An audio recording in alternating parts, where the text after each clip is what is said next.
kami, Pak Komarudin Watubun. Terima kasih Mas Bimo, saya menarik urusan Jawa Tengah ini karena dua pemimpin tertinggi kita turun tangan, itu yang jadi menarik.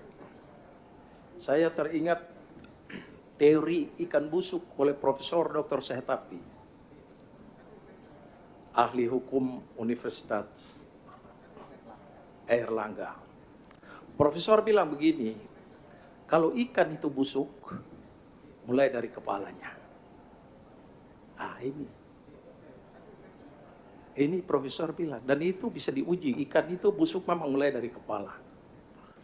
Oke, pertanyaan saya bagi Pak PJ, saya dengar dari teman-teman saya di Makassar.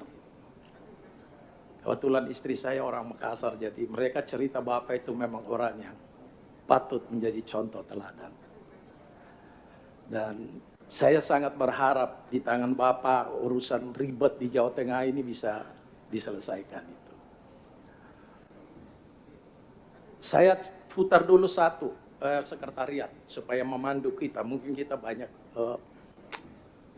kesibukan kurang memperhatikan di Jawa Tengah. Ini satu titik dari sekian titik. Kepala desa, aparat di bawah itu tidak malu-malu mendeklarasikan calon-calon tertentu. Di seluruh Indonesia ada begitu, tapi ada sembunyi-sembunyi terbuka. Ini tidak malu-malu. Dan tokoh masyarakat, RT RW, tokoh pemuda desa Kembang, siap mendukung dan mensukseskan Bapak Ahmad Rusli sebagai Gubernur Jawa Tengah dan Mas Agus Irawan sebagai Bupati Boyolali periode 2024 sampai dengan 2029.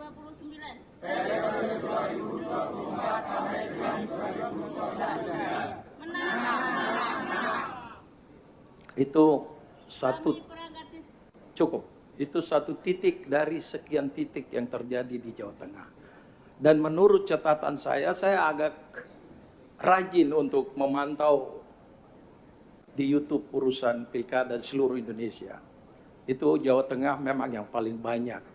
Kalau laporan tertulis saya, tadi Pak PJ lebih banyak, saya sekitar 200 lebih saja.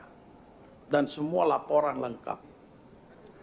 Ada yang dilakukan sebelum penetapan calon, dan ada yang dilakukan setelah ditetapkan calon. Dan saya pikir ini meskipun ada surat himbauan, surat macam-macam, tapi proses ini tetap di bawah pasti berjalan terus. Sementara kita baru tanggal 20 Oktober itu pelantikan Presiden, dan Bapak Presiden beri harapan besar bagi rakyat Indonesia tentang tidak ada cawe-cawe di pilkada ini. Dan kita semua setuju itu.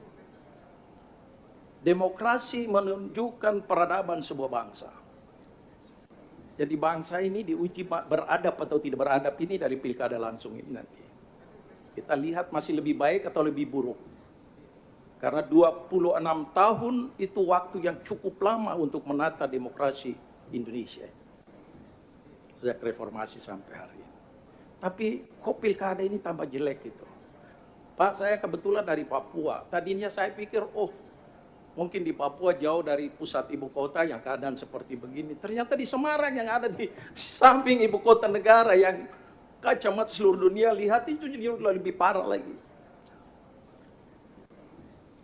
Kita saat ini di sana karena ada pertarungannya antara bintang tadi, kemudian mantan kepala negara dan kepala negara ikut turun tangan. Ada satu pertanyaan sederhana dari saya pada Bapak. Dengan tadi kebanggaan saya atas integritas Bapak. Dalam kondisi begini, apa sikap Bapak sebagai PJ? Netralitas Bapak sendiri. Saya tidak tanya untuk yang di bawah tadi itu sudah terkontaminasi semua, dan saya yakin untuk kembalikan sudah agak berat. Saya hanya minta jawaban Bapak sebagai PJ, posisinya netralitas Bapak. Terima kasih.